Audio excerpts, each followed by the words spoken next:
It's John Mullis with Charlotte Awning here in Charlotte, North Carolina. Welcome to Real Talk with Mike Burke. Thank you for having the time to come see me. And I've got my co-host over here, Garrett. What's up, buddy? Hey, Mike. Hey, John. Well, It's good to be here today. So we've got a unique podcast here today. I've known this guy for probably 25, 30 years, and I attended some cars for him back when I had my Lightning Mike's business. This is how I know so many people, because I was the big tent guy here. And he worked for a company, I'm not going to say their name, but it was a competitor. And he went out on his own, and I got a really, really cool story. John, what's up, buddy? Hey, man. What the fuck is up with that beard, man? It's dragging. It's touching tables. It's almost touching my knees. That's what when I saw you, you used pure to be pure testosterone flowing out of my face. You were 100 and something pounds heavier. I was 355, almost 360 pounds. Now I'm 235, 236, according to which day it is. How did you lose all the weight? Started off divorce diet. Yeah, new LA thing, like Hollywood. Yeah, it's in a bottle. It's called paperwork, and it stresses you to death. Once that started, then, it was really time for a lifestyle change. And that's changing any habits, not stress eating, understanding that failure is failure is not a destination. It's just a moment. Wow. When did that happen? Divorce was 11 years ago. 11 years ago. It was kind of one of those things that happened really fast, but a long time at the same time. Yeah. I got paperwork from the IRS saying I was getting audited on a Friday. Got paperwork at 8:30 in the morning from a police officer friend.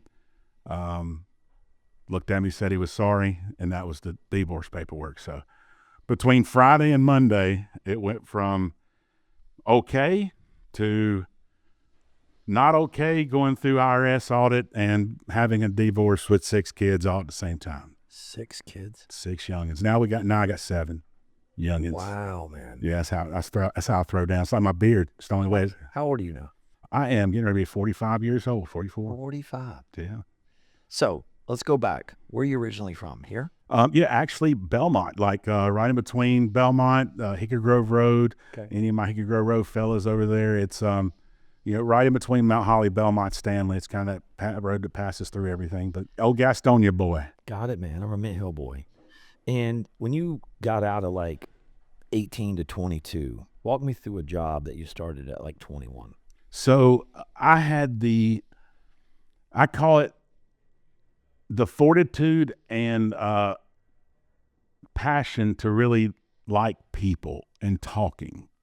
So I started out in the car business when I was 17 years old. Oh boy. And, it was pretty cool because I ended up being sales manager at a Mazda dealership in Gastonia. It's not there anymore. But at 21 years old, I was a sales manager, learning F&I, making $100,000 a year at 21 years old with a lot of responsibility and not understanding that they could be failure, but not really taking it in mind because I wasn't going to fail. It's not part of it. So how long were you in the car business? Till 23. Lost my dad. Had my first daughter. She started calling my ex-father-in-law daddy, and I was like, all right, get me the interview with that other company. So 23, so 6 years. 6 years I was able to work through sales into right when actually eBay started taking off. I jumped in on that and started selling a bunch of cars on eBay, and then got moved into sales management. And within 6 years, it was a good ride, and made a lot of friends doing it. What'd you learn the most selling cars? No's not a bad word. Just get past it, get to the next one. Objections it's something they talk about in sales, but there's objections you deal with in life, and overcoming those it gets easier the longer you get. I think really the biggest thing with that it taught me was, I would say, communicating clearly. You got to communicate clearly. That's important. Without clear communication, you do not know where you're going, and you have to guide a sale. It's not just selling the product, it's guiding that sales experience to make sure it's getting to my end goal, which is, signing up a customer, but it's making sure that customer is okay with the process that's going on. But you have to guide that sale. It gave you fundamentals to where you are today. Absolutely. Yeah. Without that, I don't think I would not be, between wrestling at a young age and then going into that sales, going through the parts of getting beaten, having to get back up. It was absolutely And we weren't foundation. when you started, like myself in the Toyota business, I started as a car salesman at Scott Clark Toyota. Oh yeah. And I was very quickly a top salesman because I just had more ambition, more drive, more determination to just be happy. And Absolutely. I'm going to get there earlier than you. Yep. I'm going to work longer than you. Yes. And I'm going to smile the whole time I'm doing it. You're not going to beat me when it comes to work. And I'm going to get up and I'm going to go to work. It does. My obligations will always outweigh how I feel. Where'd you get that from? I would say at a young age, my grandfather, and my dad, it did not matter how you felt. Your obligations outweighs how you feel. When the man, the Bible says when you're a man, when you was a child, you spake as a child, but when you become a man, you put away childish things. And it comes a point in your life that you have to kind of put away those childish things, and you have to be a man. And one of those things of being a man is you have to get up and get it done. Like, don't make an excuse. There's no excuses. Either it's a fact or it's an excuse. And there's enough excuses out there. I've heard all of them. Today, 2026, do you think it's important that people should go sell cars for like 3 to 6 months just to get some foundation of communication on how to learn? Between communication and learning how to deal with a no. That is, even down to children. You tell a child no and you see them dance around on the floor acting crazy. They're not used to being told no. It's okay. Get through the no, get to the next one. It's, one no is one step closer to a yes. If it takes 10 no's, then get the 9 out of the way and get to it. So one thing that I've learned how to do, and listening is one of them now. Yes. Is when people ask me to do something, no matter what it is, like if you ask me to come over for dinner, if you ask me to go to the gym, whatever it is, I'm going to initially tell you no. And you know why? Because I want to think about it for a minute. And I want to realize that when I do give you my yes, that I'm giving you a full yes. I'm giving you a full commitment. I'm going to move my mountain, move my schedule around that yes. Every single decision should be 100%. If you're given 80% decisions and given 80% time, then you're getting 80% relationships. This isn't, you don't put mater seeds in the ground and get cucumbers. This is real simple. You got to put the right things in the ground. You got to put the right things in to be able to get the right things out. And 100% of effort is something we can control. That's a decision. Let's fast forward. Car business. What was your next job? Went straight to car business into awnings. Into awnings. Straight into awnings. It was, I had a little company that was doing $900,000 a year. I came in, my ex-father-in-law was in sales, the owner, and they didn't know really a lot about advertising. I knew a lot more than they did because car business helped.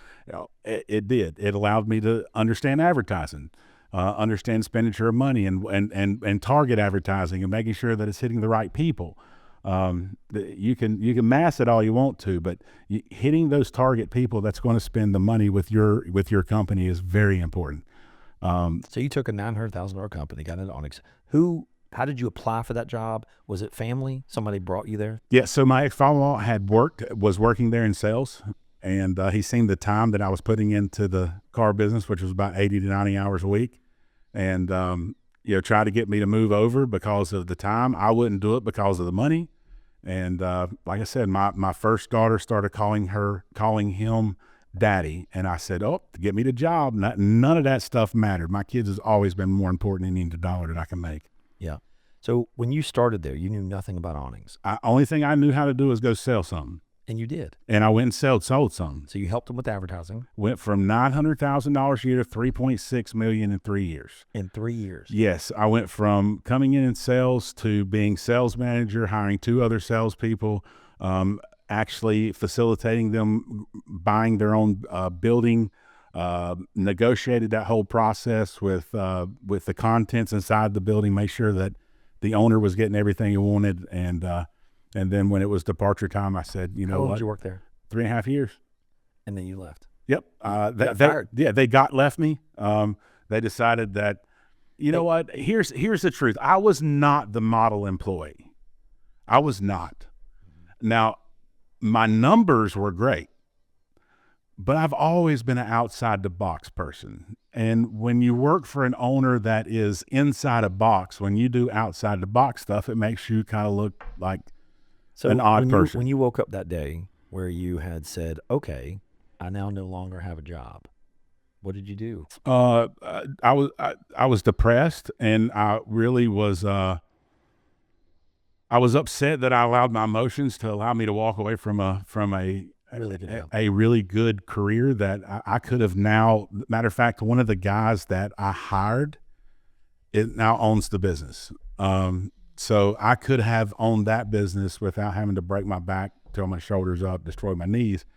But I would not have learned what I needed to learn in my life by taking that journey. So the steps that you have now, divorced, lost weight, substance, you don't drink anymore, and you live a better life now. Absolutely. But so you're a better human being because of it. Oh, yes. So here's the kind of that personal moment that you got to have. You have to take ownership of you. You can't take ownership of nobody else. You can't take ownership of a situation. You have to take ownership of you. And you have to be truthful to yourself. One of the things that I've learned helping people and helping, whenever you got your own business, one thing is to sell a product, but you're really helping the people, that's buying the product, but your employees. You're as much of a life coach as you are anything else. And when you're doing that, it's very special moments to help them get to where they need to be. I have finally figured out that if the more people I help get to where they need to be, it gets me to where I want to be. Serving, that is the only way this world gets better, by serving the next person next to you. Amen, Billy. Amen, brother. I live by that. Yes. So let's take into Charlotte Awnings. You started this company when? In 2007. What was the most difficult thing starting that business? I would say call generation. Starting a small business, you have to get in front of your customers. The first thing you have to do is really target where your customers are at. That's going to be the hardest thing, is just getting that call volume, getting people recognizing who you are. How'd you do that? First thing is make sure you're somebody that somebody wants to know who you are. That's self-cleaning, making sure that you are somebody as an upstanding person, that you're bringing something to the table more than what the product you're selling. You have to be a upstanding person. That helps the process. When that process at this time, it's really social media. Social media is huge. Helping the community, being in the community, being saw, being active, serving. The more you serve, the more people's going to help you serve your vision. And the more people you're in front of helping, the more people that's going to come help you. How much money did you start with? Oh, dude, this is a cool story. So I started with a wish, maybe a paper clip and some bubble gum, and a phone call to an uncle that allowed me to borrow $7,000 and let me borrow a 1998 Ranger truck that had 325,000 miles on it, that put more oil on the ground that I could keep in it. And that's what started it. Yeah, so I took that money, spent $2,500 on a truck, spent $1,500 in tools, bought 2 spaces and a home show over in Charlotte to make sure I optimized the people I was going to be in front of. Put my big boy pants on, went outside and said, I'm not coming back today without selling something. And I didn't. First day I sold something. What'd you sell? I sold a retractable awning. So when you put a retractable awning on a house, how long does it take to install? Another cool story. First time I ever done a retractable awning, because when I started this business, I knew nothing about installing it. I knew how to sell it, That was it. Sell it, order it, pay for it. Other than that, putting it on the wall, setting it, that's no. My first retractable awning that I installed personally took me about 7.5 hours. 7 hours. Yeah, it was horrible. It never came off the wall. That joker is still on the wall. I mean, it will never come off the wall. You have to tear that house down to get it off the wall. I was determined it was not. I love it. But now we can do a retractable awning in about an hour and 15 minutes, hour and 30 minutes from start to finish. That's awesome, man. So when you sold at the home show, are the home shows still worth going to, you think? Or are they kind of... Attendance has definitely dropped down. But at the same time, if your customer demographic is 55 or older, they're walking. So be nice to them, have some candy, and make sure you have something to talk about. They're going to be there. There's a certain clientele that's going to come there. 35-year-olds, 30-year-olds, 20-year-olds, not happening. They're not. They might be coming with grandma and grandpa, but they're just babysitting. They're trying to hurry up and get out. Those are the people that's really still coming to them. Got it. So you took this business, and how fast did you actually hire your first employee? You did all the sales yourself. You did all the installs yourself. When did you say, okay, I got a little bit of breathing room? So, first employee, I actually had a buddy help me for 6 months that I didn't pay him. He just helped me. He was a police officer, canine officer in Gaston County. Josh Culver, good buddy of mine. He helped me for nothing. My promise to him is once I got up and going, I would take care of him. I would think that he would say that I took care of everything that I needed to. I'd done everything that I said I was going to. We're still great friends to this day. My first real hire employee was probably 1.5 years into it. And then I went from 0 to $1 million in about 2 years in sales.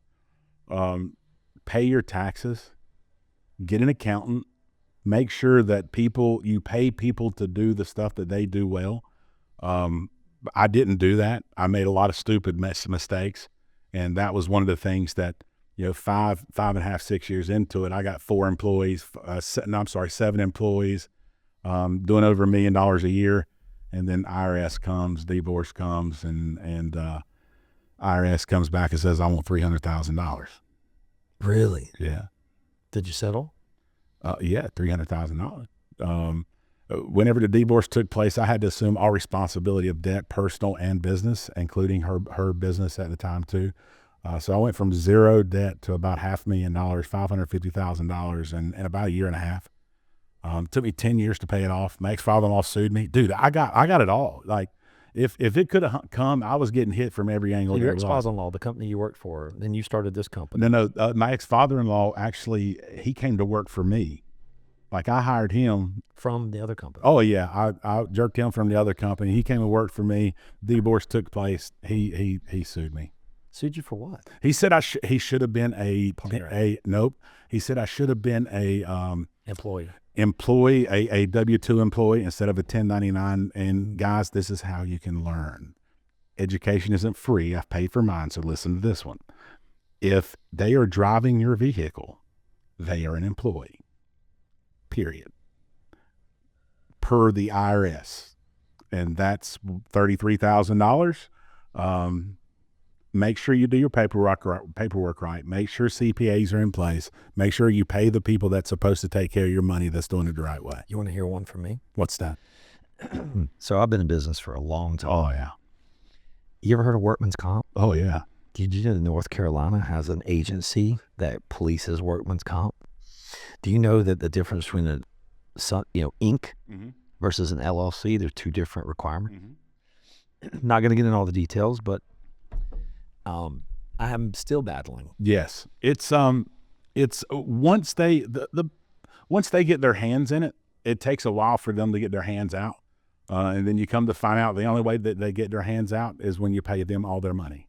They want money. Period, and they're not going to let go. Never had a claim, never had a problem, never had anything. Yeah, but they it's They see dollar signs. they police the people that they know that can get pay it it. done. That's right. And then what it does is it puts us in a bad position because it does two things to us. It takes our resources that we're using to go make more money. Now I can't advertise more. Yep. And now I can't buy another truck. Nope. Now I got to pay them. You got to pay them. Because now I'm going to go, oh shit, let me pay them. Now I can't hire the employee I wanted to hire. Now I can't grow my business. And then they don't care because the tax or the interest rate they're tossing on there, I mean, they're just pounding you the fees. I remember when I got audited, it was like $180,000 that I got hit for, but the penalties and fees was like $130,000. Exactly. And it's non-negotiable.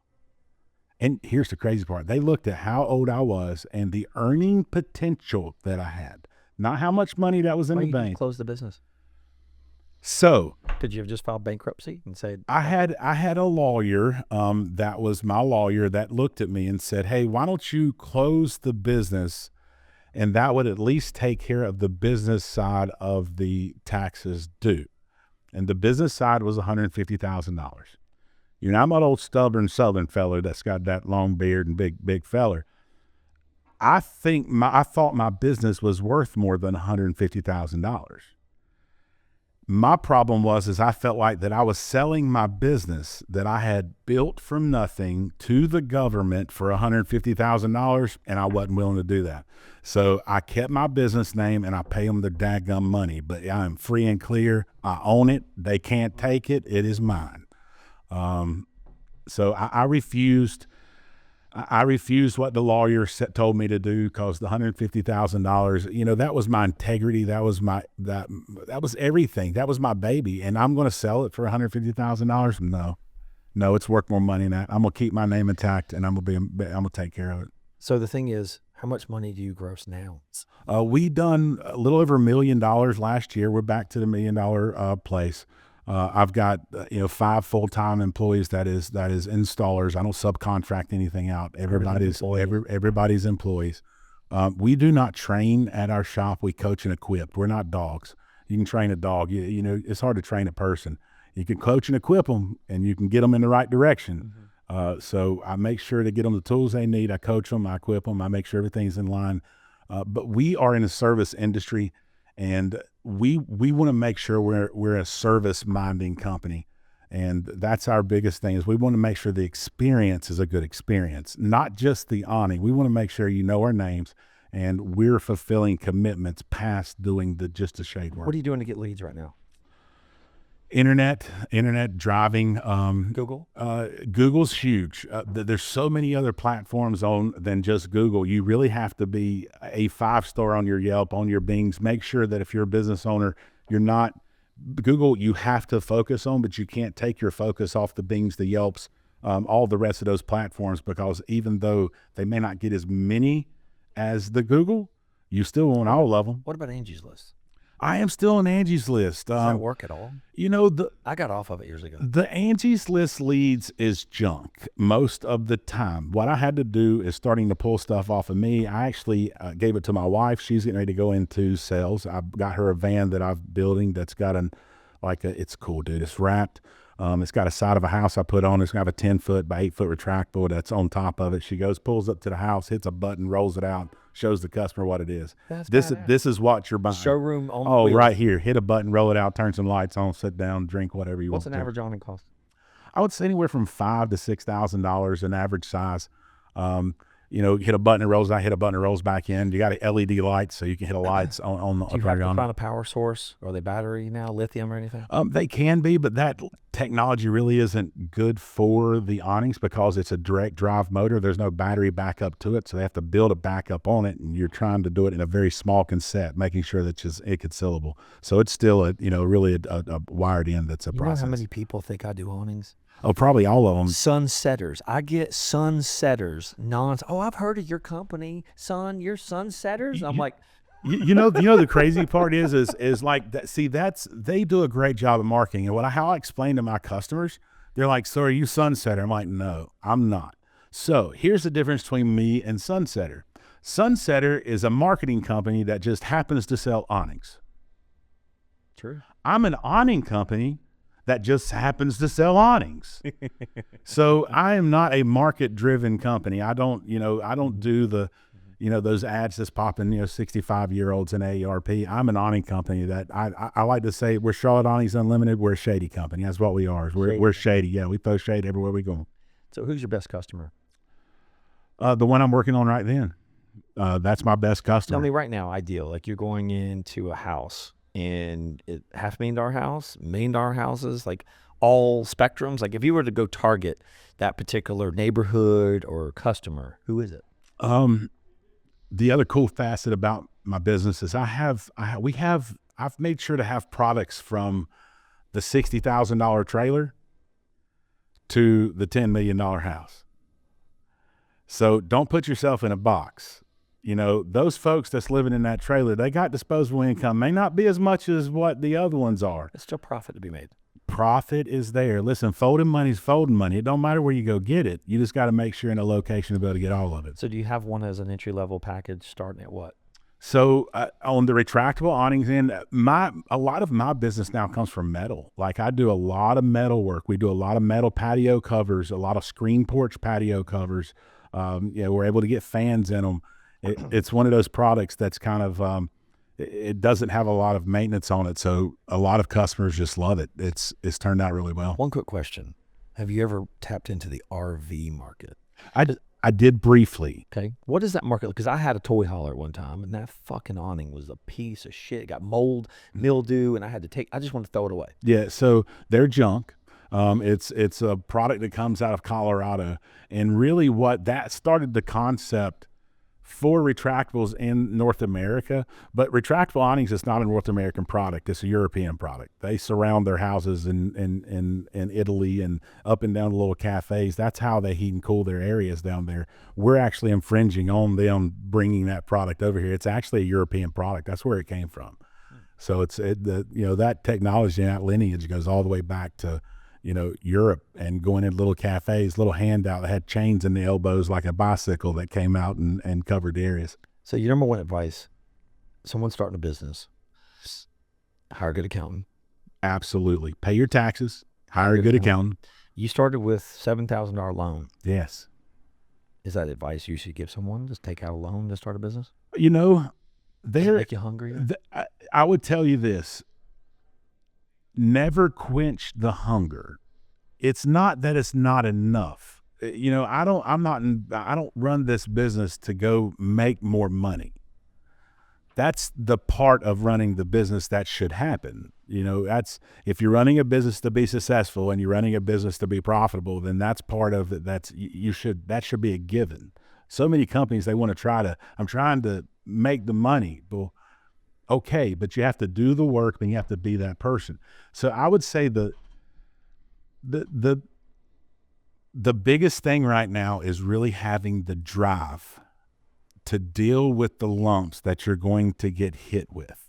When you're in business, it's not when something happens or if something happens, it's when. Right. It's going to happen. So Garrett's back with me. Garrett, got a question for you. You came from retail. Yes. And now we're in the service industry. Yes. Give me the pluses and minuses of both. It depends. So some retail environments are service-based. So if you want repeat business, you're going to provide a great service.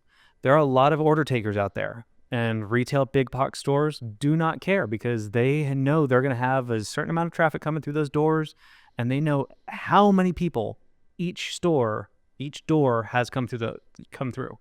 So an order taker is, you walk into Nordstrom, I want this in this size. Great, let me grab it. You weren't told, okay, there are shoes that go with this. You weren't consultative. In the service industry, you're consultative. I apologize for being out here. I just sold a full front end. You didn't see finale. So for the pros and cons, retail, you have a set schedule.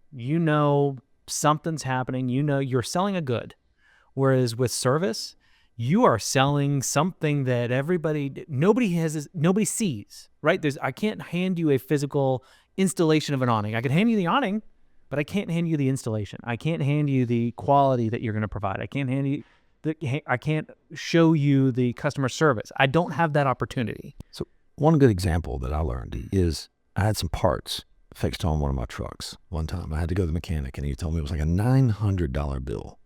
And I'm like, $900? I Googled the part. It was like a $37 part and maybe a $10 whatever. But he explained to me how many things he had to take apart to get to that part.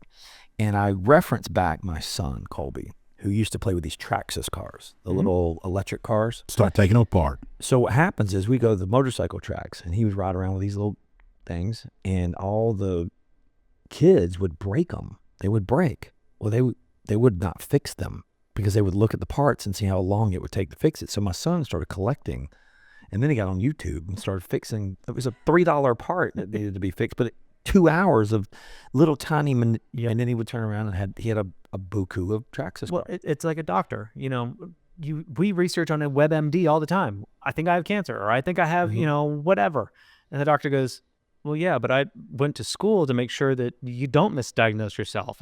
So we pay for a service. We pay for, you know, retail is different because it's just a given. Service is you are wanting to pay more to get the best. And service is effort-based. Correct. That's the difference. It's service is an effort-based decision. Good service is you have to make a decision to have good service, regardless of whatever scenario you're dealing with, whatever problem you're dealing with. You have to make a decision that it may not be customer first, but it is the best decision for that problem first. All right. Did anything happen in your business? And I've heard all the things that have kind of happened in your business, but has any of them stand out that you had to go home that night, tell your wife, and go, I think about fucking quitting this shit? Oh yeah. So we have had many conversations. Like I've went and applied other jobs. I had people started hunting me out, said, hey, you know, I heard that you was getting ready to cut this thing down. Will you come work for us? If you're in business, you're going to come across that moment that it is going to be your all in moment. It takes a while for you to really get to that all-in moment because you're doing everything you can at the beginning. You feel like you're all in, and you are to some as much as you know. But once you spend a little bit of time into it, then 5, 6, 7 years comes along. You got employees, you got all this responsibility, you got all these taxes, you got all these things that's coming on. You will have a moment that you're going to have to make a decision whether you're all in. But what was the one thing that made you go home that night and look at her and go, I'm fucking done? And then you didn't. When you woke up the next morning, you changed your mind. But you got home. Having to retrain again. I got tired of retraining. You hire somebody, you get them almost trained, then they're gone. And then that was the thing that got to me the most. I just wanted to go to work. I just wanted to go and, you know, put awnings up and sell some stuff, but to have to constantly retrain, it's aggravating. You're almost there, and then it drops off again. Then you have to hire somebody else. It's like you're constantly trading girlfriends. Absolutely, and it's always it feels like it's always the wrong one. The one's cooking for you. She's done this, and all of a sudden she leaves, and you're like, I just almost got you. I was close. It was we're almost on the same page. It was close. Yeah, it was. And then they leave on. And then training. That's. You know what? When you own a business and you're truly in, the relationship with your employees should be very good. You should know their goals. You should know their family. You should know their kids. You should know what makes them tick. If you're going to be a leader, which there's a big difference between leadership and management. I can lead you to water. I can't manage you to drink it. There's a big difference between the leadership. If you're going to be a good leader and you're not going to be a positional leader, which is I'm the boss, you listen to what I have to say, and you earn the right of that employee to allow you to lead, then you get very close to them. So part of retraining was part of adding somebody else into my family again. That's the hard part. So I'm also a dad trying to make sure that I control the people that comes around my family. So for 30 years of my life, I did exactly that. And over the last year, maybe year and a half, I've been listening to some coaches helping me. And I look now as this is an NFL or college football team, okay? And what's really opened my eyes is the NIL money for college, right? Kids are coming out of high school and they're being drafted, but they don't like the team they're on, so they're going to turn around and go to the portal. Well, I'm going to reverse it. I don't like the employees I'm having, so I'm opening the portal. And I'm going to go draft the employees I need to win. So I'm going to map out winning, who's in it to win it. And then this is the goal. This is the goal post. And whoever's not going to be with me, I'm going to go to the portal and I'm going to go recruit as a coach some new players. Yes. And I was always reluctant because I did train and had people trained. And I was taking it as, well, it's not broken, but it's not winning. It's not winning. There's a big difference between it may be working, but is it working efficiently? That's the one thing. It's not optimal. Absolutely. There's still more areas that you can grow. Growth, a stagnant business is a dead business. What can you have in stagnant water? It's dead. There's bacteria growing. It's got to, with growth, with flow, with that water flow, there is growth, and you have to keep growing so you're not stagnant. I believe during COVID, and I think all businesses can say the same. We were working for the employees. Okay. So I think what happened is after COVID, maybe 2 years later, things started settling down. All that free money was gone. And then all of a sudden, they're going to work realizing they've been replaced. Absolutely. And now their bills are starting to add up. And now people are working for less. Absolutely. But if you don't have a job, is $80,000 selling cars okay? Oh, 50, 40, 30, something. Pay your bills. Yeah, I got to get through. So the hunger has come back. So the workforce is now hungry again, okay? We have immigrants and we have more competition. So with competition, we'll bring cream to the crop. So what I believe in the last two years of what I've witnessed is I'm seeing businesses suffer a little bit more, but I'm also seeing people that are getting laid off that are veterans, that are good workers, but they're the highest paid. Absolutely. So I'm like, I can train 2 guys to replace this guy. Okay. And I got 2 hungry young guys that are now going to replace an old guy that's not got the old attitude.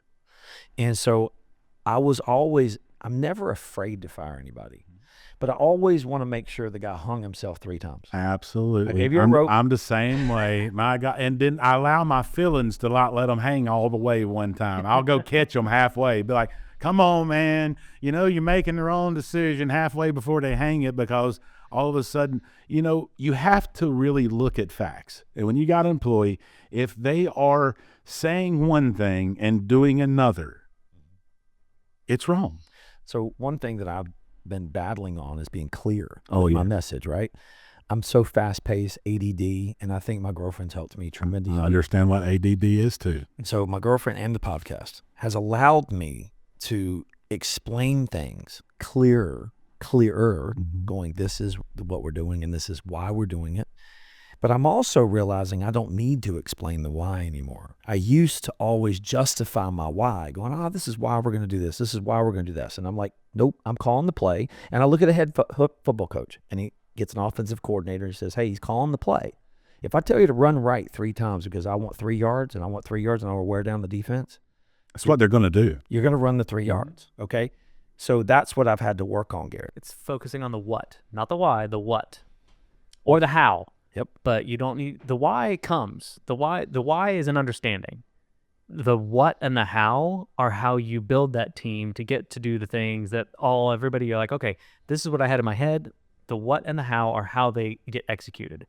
The why, if somebody's asking why something's being done, they either are insubordinate or they just are asking because they, 1, don't care, but 2, they want some confrontation. No, well, they feel as though they have a say. Ooh, there you go.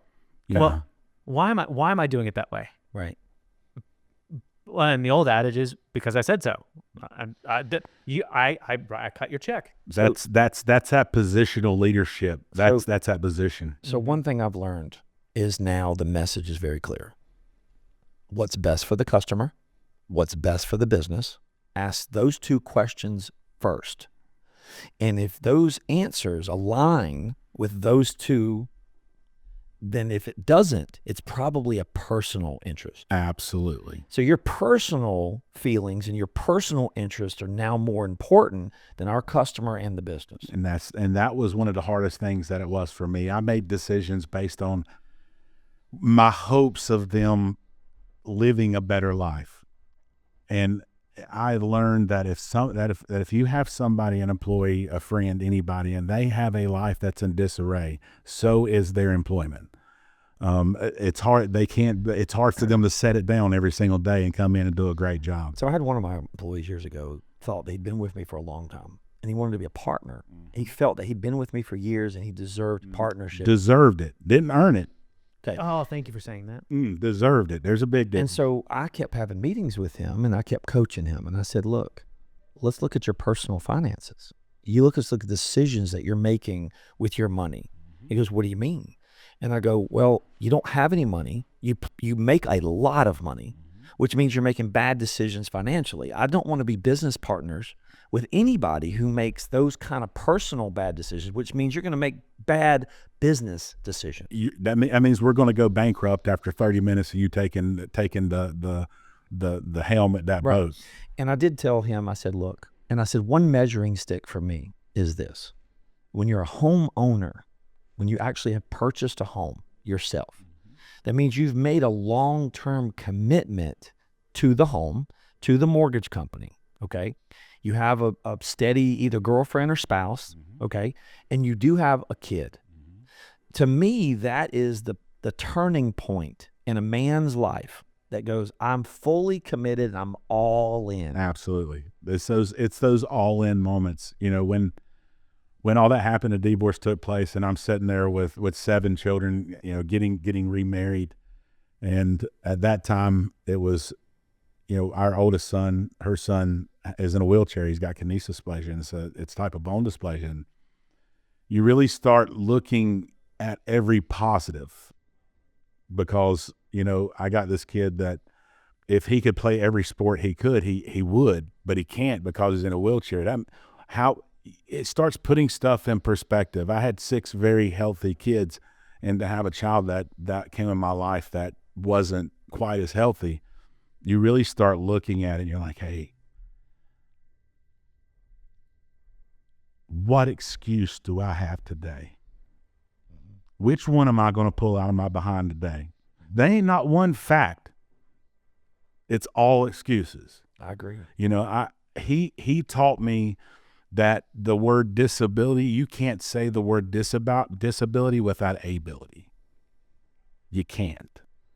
So even if somebody, the only ability they have is to breathe, they have an ability. So, see a kid that's in a wheelchair that's now getting ready to take over and to be, manager at an insurance place, making $50,000-$60,000 a year, 24 years old.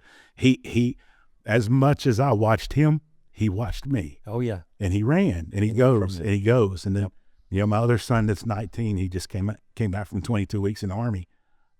He's a soldier and he's going. I've got kids that it took a long time to realize they was watching me, but now they've got older. They got the work ethic. They have that drive. They do. And they're not willing to stop. They're not willing to say no. They saw you lose 150 pounds. They saw you change your life. They saw you hire people. They saw you get up early. They saw you work late. They saw the commitment.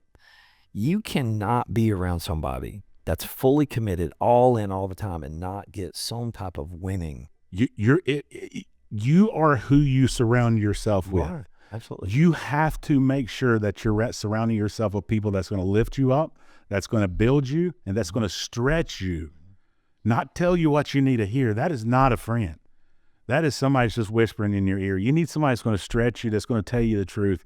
And if you're missing it, if you're missing the mark, then you need somebody to tell you you're missing the mark. In love, coming the right way. You have to, but you can't do that unless you have permission to lead them.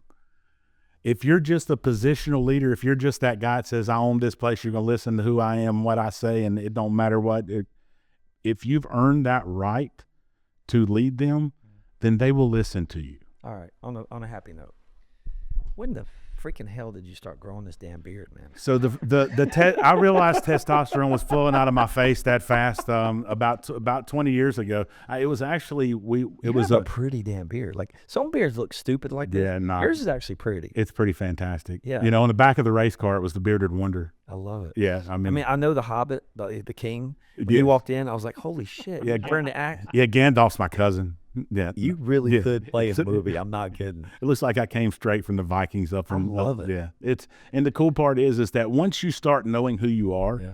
and just being the best version of you, the best version of me popped out a 13-inch beard. So I was watching the Lincoln Lawyer last night, and this dude, I don't know if you've ever seen the Lincoln I Lawyer. have. So It's the pretty- guy's on there, and he's coming to this lady's door, and he's in Arizona at this Latino place trying to get an ankle monitor charge. And the guy goes, I got some suit and a Hell's Angels here. That's right. And the guy goes, well, I'm a little Hell's Angels, but he was in some kind of biker gang. That's his McLaren. And I was sitting there like, because he had the biker gang look, right? You got the biker gang look. Yeah, the cool part is looking like this, I can go talk to anybody. Do you do sales still? Yeah, I'm still. Last year we done over $1 million. I sold every single job, dude. You sell Oh yeah, man. Imagine if you shave that. I mean, beard. You could do 2 million. there's absolutely not gonna. Listen, I have no problem standing $1 million. You know, I'm good with it. Are you profitable though? Absolutely. Okay. Yeah. When did you know how to manage your business for profitability? Stop taking every job. Every job is not the right job. Profitable jobs is the right job. Busy work is not making you money. It's just busy work. So you have to make a decision that if it's not a profitable job, I'm not going to do it. Scenario 2. Yep. Not to argue this, Yep. just to debate it. Yep. Somebody's been with you 3 months. Yep. New rookie salesperson. Yep. Take on jobs that are below where you think the margins should be to get them to the margins that you want them to be. So you almost have two different, you have a B league and an A league. Mm-hmm. Is that sustainable for the training period? I don't think so. You don't think so? Nope. I think you're setting an expectation early that underachieving's okay. But so not to argue with you, but to Yep. debate this. Yeah, no, I got it. So I'm putting myself into the window tinting space, right? Yep. I've got a 21-year-old kid to 22 years old that's not a 35-year-old with 10, 12 years experience. Yep. He has not seen every car. Yep. Okay, so when you look at a car, I started tinting in the 90s. So I had different type of cars, different type of gaskets, different type of seals, And no computers. no computers. Yeah. So I was hand cutting everything. Yes. So now you got a kid that's 21, 22 with about a year and a half experience. I'm not going to put that kid onto one of my most expensive cars, one of my most higher tickets. But how am I going to transition him to get confidence in his ability to go from there to there? I feel like it's okay to take jobs that are less expensive, to give it kind of like what I've done at one of my stores. And this is just something I'm trying or working on as a business model. Yep. When I go to a bar and it's a restaurant that has a nice bar, Yep. they have a happy hour menu. Okay. They have the bartender that's serving drinks to everybody around the bar and maybe a couple seats by the bar. Mm-hmm. But you get a different level of service there. Okay. And you get a little bit of a discount because you're getting there early from 4 to 6 to get a discount on the menu. Sure. But if you want the fine dining and you want to go get the waiter to sit you down and you want the nice seat over here with the tablecloth and it's a different menu Sure. almost, right? Yep. Because you don't have the bar menu. Yep. You've eaten at a bar where the bar menu is different than the restaurant. Absolutely. Okay. I'm creating the bar menu and the bar atmosphere for my younger guys. Mm-hmm. And then my more seasoned guys are more the restaurant. Gotcha. So that's kind of what I'm doing. And then they're going to transition one day from the bar to the restaurant. Yeah, I would say that we do similar. Like I'm not going to give. Maybe it's a different type of business. Yes, I'm not going to give. I would probably I'm going to go to the installation side. I wouldn't give a newer crew a $30,000 screen porch to do. I'm going to give them a $3,000, a couple awnings to go put up. So it's the same. It's just your margins are still good. It's the margins still good. Got it. I think that the biggest thing is that not taking the jobs that's not profitable. Because when I first started in business, I thought I needed every job. And there is a certain point that you need every job. But what you need to do quicker is figure out where your profit is to where you're only taking those jobs that's profitable. Okay. Education isn't free, so you have to learn and you have to pay for it. So here's another thing, is that when the customer comes to my business, Yep. I want a sticker with my logo in their door jamb. I want them to come to my store. That means it's one more car that my competitor is not doing. Absolutely. But if I'm getting 21, 22, or 18, 19-year-old kids, right? Yep. When they do get their first good paying job, and we took care of them from 16 to 21 at the bar. They're coming back. They're coming back with their M3 for the first time because they had an experience with us. Absolutely. That's the one thing that it doesn't matter if you're in a single wide trailer or you're in a $10 million house. We're going to treat you the same. It's going to be the same experience. It's going to be the same quality. It doesn't change. None of that changes. Garrett, go ahead. So let me caveat. Yep. Somebody goes from a trailer to a $10 million house. Yep. But you've been giving them a break on pricing at the trailer. And that is the reason why I do not give breaks on pricing. How hard is it to get somebody who's been used to X price? Now you're saying, okay, the experience is going to be better, but you're saying the film's the same. The installers might be more seasoned. I feel like that you have bought that customer at a cheaper price, and now you're going to have to rebuy them at a more expensive price. Well, it's quick. Yes. You bought a 10-year-old Camry. Yep. You're not going to want to put the best quality product No. They should always be a good, better, best. Well, see, that's the thing. Yeah, they should always be the good, better, best. So the top of the line film, we don't offer to the discounted. Mm-hmm. We don't. We don't offer the XR Plus films to the discount. We don't discount. No, there is a standard. As a business owner, you have to create that standard. There's a standard that you're going to create. So here's the thing that I've just made a point to say this to customers. They go, well, wow, you're giving me a big discount. And I go, yes, sir, I am. And here's why. Okay. You've been to the beach. Has anybody been to the beach? Anybody seen an oceanfront hotel? Mm-hmm. Okay. Let's say we went to Myrtle Beach, South Carolina in June, and there's a lot of people there and there's a lot of demand. Okay. Oceanfront hotel, middle of June. The weather is beautiful. The weather's nice and everybody's fighting for that spot. You pay $300 a night for an oceanfront. Yep. You can come back in December, get the same room for half price. Absolutely. Okay. Same room. Yep. Same business. Cool. Same view. Yeah. Okay. So in our business, we consider it seasonal. Gotcha. So we have so in awnings, you have sun year round. Homes are a certain value. It's finally to this point that we're year round, but for a long time, it was 7-8 months, and you're trying to generate those calls and all. So daylight savings time to daylight savings time is what I consider season. Gotcha. And then we have peak season, which is probably May, June, July, and August. Mm-hmm. There's about 4 months out of the year that we're peak. Mm-hmm. During peak, it's like Uber. Mm-hmm. You have a surge. So we're going to have a surge of pricing that's going to increase during those months. And then they're going to have to decrease. Every business has a surge of business and then a decrease of business. It's just depending on when you have labor and you have overhead and you have rent and you power. Sometimes breaking even just to cover your overhead is okay to get you through the off season. Absolutely. There's moments that and that is longevity of business. As it gets older, as you've got that clientele base, and what happens is you end up not having to take those quite as much because those customers that you've earned their respect 15 years ago, that's paid you the money, you're able to go back and get those too. 20 years ago, how many awnings company were there in Charlotte? Probably 8. How many now? 5. There's only 5 now? Yeah, bro. Oh, we're getting in the awning business, bro. So I'm tough. I know. Yeah. So the thing is, in my business, 20 years ago, there might have been 10 window tinting shops. Now there's on every corner. There's 200. And it's the thing that you have to do is you have to make sure the experience is better, and that doesn't change regardless if we've got the 5 or. So I tell people, this is my slogan. Yep. I'm the Chick-fil-A of window tinting. Absolutely. I'm fast, efficient, and you come back. Absolutely. So that's exactly what we are. I'm not McDonald's. You don't have to go you don't have to go to McDonald's. When you do, and this is me at McDonald's when I give my explanation. I said, I'm going to go through McDonald's, and I said, when I order my food, I'm going to look at the bag. I'm going to make sure there's no pickles. Yep. But I'm not leaving. I'm going to you didn't give me the ketchup. I need my ketchup. Yep. Then you're going to turn around and tell them, oh, by the way. You don't trust them. Don't trust them. No, you don't trust them. They hadn't earned that trust. So you go to Chick-fil-A, People. You You don't even look at the bag. You don't even look at the bag. Thank you. Yeah, my pleasure. Bye. Yeah. we don't look at the bag. Yeah. No, Get what you order here at Sunstone. absolutely. But you know what?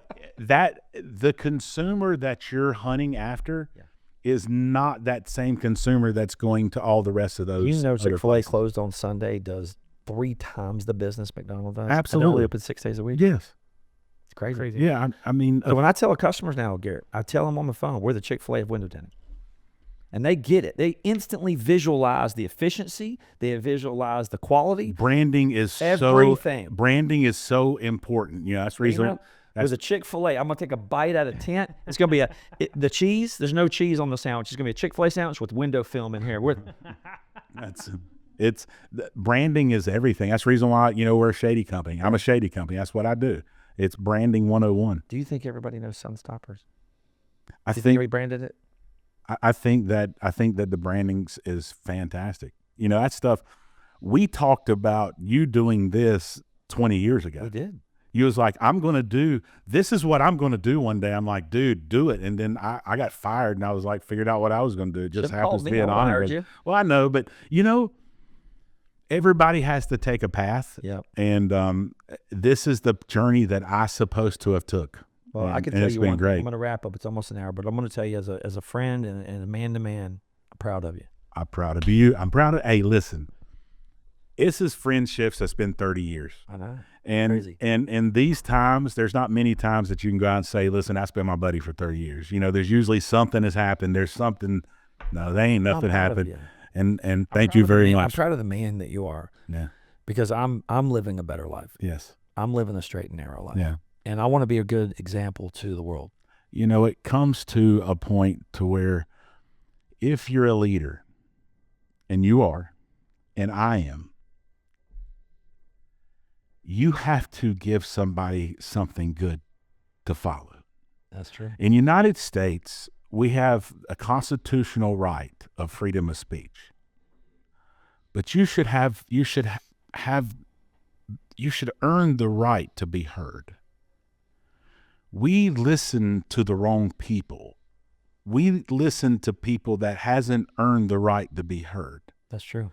They haven't been through stuff in their life. To become an influence for what reason? What did they do other than go on something and toss something online and maybe show some titties off or something like that? I mean, then they get 5 million people that they haven't done nothing. Now they're following somebody. They don't. It's so many blinded that they're just following people. I would encourage people to do research and allow people to influence you that has earned your right to be heard. What's their resume? Before you can be an influencer, you should have some type of resume. There should be some bullet points of what you've had to come through. Accomplishment somewhere. That's the only way that you're really able to resonate. No, not your. I need your how bosses. many how many times you failed? I need the 4 L's. Absolutely. I told one of my employees yesterday. We was doing an evaluation, and he was he has a hard time of taking like responsibility because he just folds under pressure. And I'm like, dude, he said, I'm worried about failing. I'm like, well, hurry up and fail. Get that over with. Yeah, get dumped. Dude, failing is part of life. Get the failure over, get the learning, get the experience. Hurry up and fail and get it over with. Failing's not a problem. Failing is only a problem if you stay there. It is just a moment. It is not a destination. If you make it a destination, it's the only time you're a failure. Failing is part of life. You're going to fail. Get over it and get moving. 45 years old, Charlotte Awnings. Where do you see the future for you? Just maintaining where you are? Oh, no. You growing now? There ain't no such thing as maintaining. Feeling that thing now? Yes, you got to stoke that water? fire. Is You that got to water? stoke that fire. Like I said, my wife's going into a van. It's going to have a full-size retractable awning off of it. That's going to come off of me, so I'm able to. What did you set for her goal? It's a realistic goal. Sell one. I love it because then it'll build. And then the next realistic goal is to sell 2. I love it. And then the next one after that Sell 3. is to sell 3. And then really the goal is just being more efficient every time that we sell it. Making sure the profit is in line the way that it needs to be. And I'm really working towards getting a structure to hire in another salesperson. but I'm guinea pigging with her, making sure I'm able to get the commission right, that somebody can effectively feed their family and do a good job and be able to maintain and grow. But it's testing for me. So luckily I got a wife that I can test it on and figure out sales and all that good stuff. There was no reason for me not put her in a truck. Every time I went out to a customer's house, they're like, who's that lady that was talking on the phone? She's so sweet. And she's just so nice. You know what that tells me? Get her in front of the customers. If she can do that over the phone, she can do it in front of a customer. Women make great sellers. It's easy. They're knocking down walls for you and got it. They're less confrontational. Absolutely. They listen more. Yes. My God, do they ever? I don't know. Does my wife? I don't know if she listens more. She's just not to you. Not to me. Yeah. Hey, Real Talk with Mike Burke. I appreciate it, John. Thank you so much for being on here. This has been some good content, some real talk. I love it. Garrett, thanks for coming back on. And thank you, my man. I appreciate the opportunity. This is badass. Real Talk with Mike Burke. Signing off. See you next time.